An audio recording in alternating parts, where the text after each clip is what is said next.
Magandang gabi, magandang araw kung nasaan panig man tayo ng mundo 'no.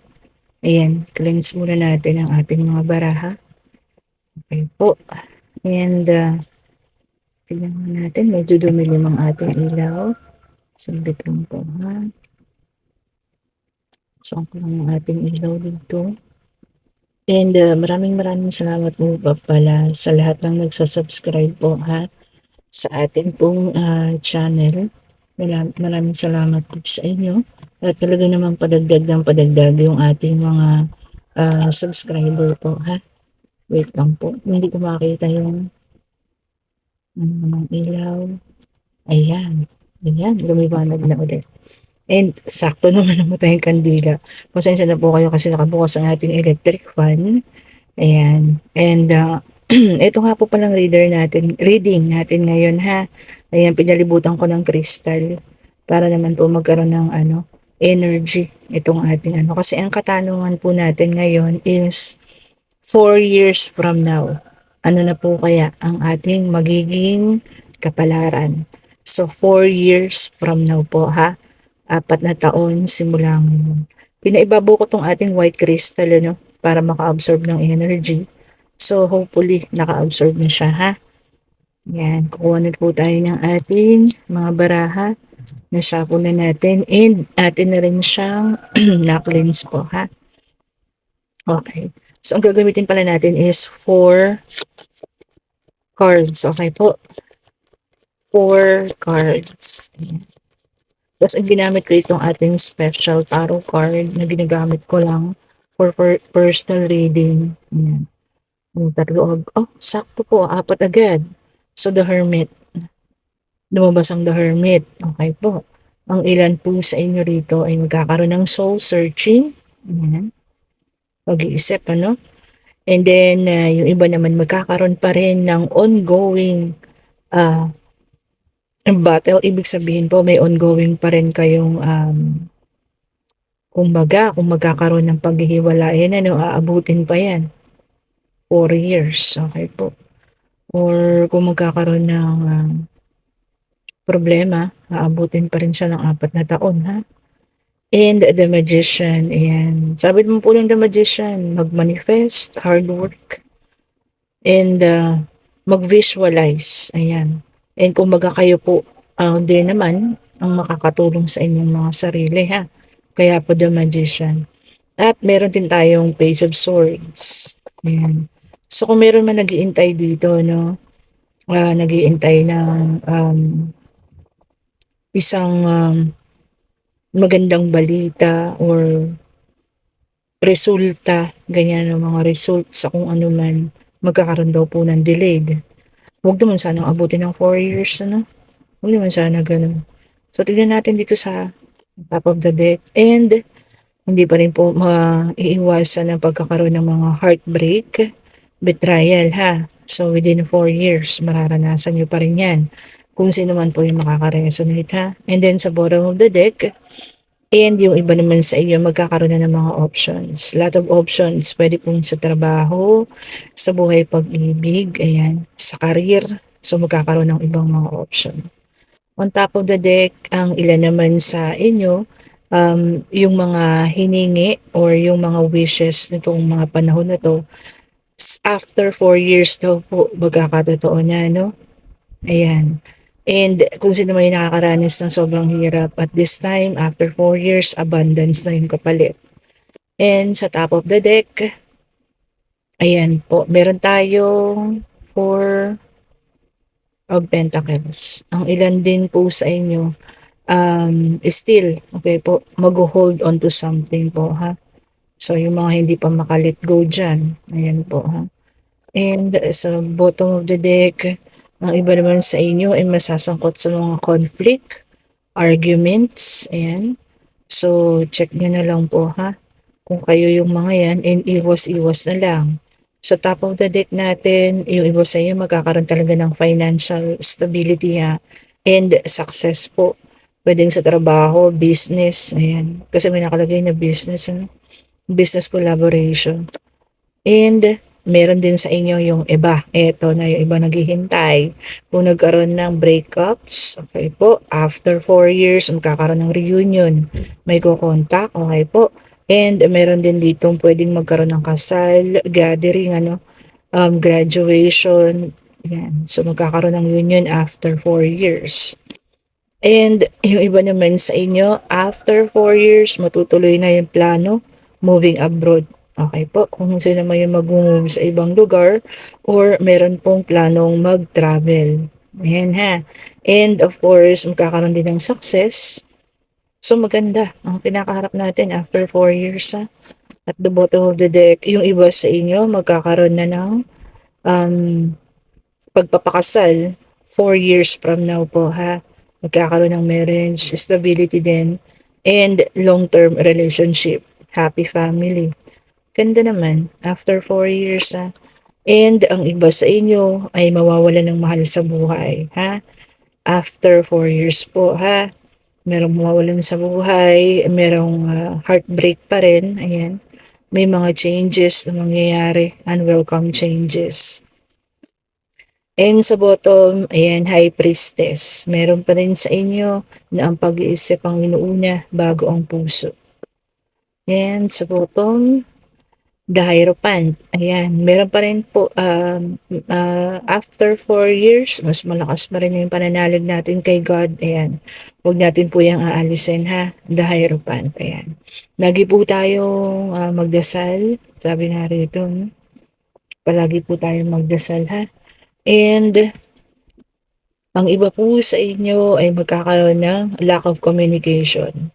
So, yung iba dyan na may dealing, no, na nagkakaroon ng communication as of the moment. So, maaaring magkaroon daw po ng pagkawala ng communication ninyo, no? So, pwede naman natin kontrahin yan, ha? Magdasal lang po. And, ayan, Knight of Pentacles. Alam niyo naman pag Knight, ibig sabihin may offer, may parating na tao. So sa mga single dyan, ayan, may parating na tao sa inyo. And some of you, after 4 years, makakaramdam ng feeling trap.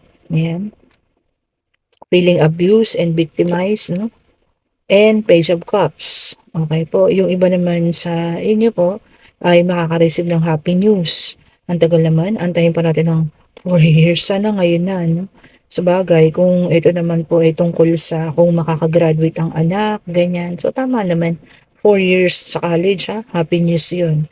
And after 4 years, ang iba sa inyo ay makaka-receive ng, ang tawag dito, mana. May magpapamana po, ha? Ayan, so tignan-tignan nyo na lang, yung mga kamag-anak nyong mayayaman, ayan, baka pamanahan kayo. And some of you makakaramdam pa rin ng anxiety, no? And minsan hindi makatulog sa gabi. So iba-iba ha. And meron din tayong Ace of Wands. Some of you naman po ay magkakaroon ng new beginnings, ayan. Magkakaroon ng pagbabago sa kanilang mga buhay after 4 years. Knight of Wands na naman. So, Knight. Ibig sabihin ng Knight, may bagong tao. And pag Wands kasi tungkol to sa, paggawa, no? Ayan, tungkol sa pag-uugali. Ayan. So, magkakaroon na tayo ng open-mindedness. Okay? So, mas magiging open-minded na tayo after 4 years. So, 2024 ngayon, most probably 2028 po yun ha. And ang iba din naman sa inyo ay magkakaroon ng feeling trap. Siguro maaaring sa situation ito, no? Yan. So maaaring magkaroon ng ganun. And ang iba naman sa inyo ay magkakaroon ng feeling stressed. So siguro sa sobrang daing na rin ng no? Iniisip sa buhay. Ayan. Sa year 2028 yan ha, after 4 years. And meron ding the Chariot. So, ang karamihan naman or ang ilan sa inyo ay ma-overcome na yung mga hirap na dinaranas ngayon. Ha? The Chariot po kasi movement. So, ibig sabihin magkakaroon ng movement sa buhay. Ha? Okay po. And ito po ang Page of Wands. Meron talagang parating na good news. Yan. So, kung ano man po yun na tinatanong ninyo, maaari na after 4 years pa, ang tagal naman. Hindi naman po siguro, no? kung yan naman po ay pinaka siguro importante naman talaga siya, bakit hindi ibigay ng ating ano 'to 'no, divine universe. And then, as of the moment po ano, tignan nga natin kung ano yung ibibigay naman ng messages of life. 4 years po ito ha, after 4 years. Bakit ko nga ba napili ang 4 years? Ayan, di ko na nga po alam eh, bakit napili ko ang 4 years? Kasi infinity kasi yung 8 ano, hopefully kasi iniisip ko na baka mabago ang ating mga kapalaran sa year 2028. Di po ba lucky number ang 8? Ayan. Kaya naisip ko after 4 years. Pero maganda naman, so some of you magkakaroon ng abundance, ano, makakaahon na. Some of you magkakaroon ng bagong love life, merong may reunion, may magpapakasal. Ayan po ha. Piliin nyo na lang yung sa inyo at itapon po yung hindi sa inyo ha. Okay po. Dahil hanapin natin kung anong bibigay ng messages of life. Pag walang lumabas, ay kukuha tayo sa bottom of the deck. Ayan. Tingnan natin. Ano po yung after 4 years? Oh, self-love. Sabi niya, oh, today, I love myself fully. I accept myself exactly as I am. So, unahin daw po ha, ano pa man ang mangyari, magkahiwalay man, may magkahiwalay ngayon, magkabalikan sa susunod na panahon, unahin daw po ang sarili. Self-love. Sabi niya, oh, I enjoy myself, I nourish myself, I am kind to myself, I am grateful for who I am. Okay po. So yun ha, yun naman ang pinaka-importante po sa lahat. Unahin po ang sarili. Ito talaga itong ano natin, napakaganda ng messages of life. And ngayon, mag-isip na tayo ng mga katanungan po ha. Answerable by yes or no. Hingin natin kay Spirit Guide kung ano po ang kasagutan. Whether it's love, career, travel po ha. Spirit Guide, ano po ang inyong kasagutan? Ang bilis dumulas. No na naman. Ayan, kung ano po yung tinanong ninyo ha. No po. Pero magkakaroon naman daw po ng big changes. May pagbabago. Okay po, maaaring ito ay sa sitwasyon ninyo ngayon, sa love life, sa financial, magkakaroon po ng pagbabago ha. Big changes. Ayan, mabilis pa nga po. So, isang night na naman. Ayan. Kung nagustuhan niyo po yung ating reading, ano, ito pong reading natin is 4 years from now. Ayan. Kaya ako napili yung 4 na taon simula ngayon kasi 2024 ngayon po. I-add niyo yung 4 na taon, it's going to be 2008. Ayan ha. Piliin niyo na lang po, no? So, sana maging maayos tayo. 2008, which is infinity, no? Yung number 8. Ayan. Ibig sabihin, swerte po yan, ha? And nagpapasalamat po ako sa mga bumibili ng ating mga um, items po ha. Salamat po sa nag-purchase ng nakaraan lang ng ating amethyst crystal, ma'am. Salamat po. And ito po, may kumuha din ng ating evil eye. Salamat po ulit, ma'am. And maganda po sila ha. Kung kailangan nyo po, chat lang po kayo sa ating Facebook page sa Mystic Tarot po. And open pa rin po tayo sa private trading ha. Kasi po kailangan natin mag-ipon ng pambili ng bago nating gamit dito, no? Kasi itong cellphone natin medyo umiinit na po siya pag nagtatagal. Kaya hindi ako makapagtagal ng reading. Ayan po. So, nag-iipon tayo ng pangbili ng bago nating magagamit na cellphone po dito, ha? Kasi umiinit na po yung cellphone. Medyo matagal na rin tong ating ginagamit. 4 years na rin tong cellphone natin na to. Ano po? Salamat po ulit. At sana po ay may natutunan kayo or may napulot kayo dito sa ating reading ngayon. Have a great day po and always stay safe po ha. Bye-bye po sa inyong lahat. Salamat po.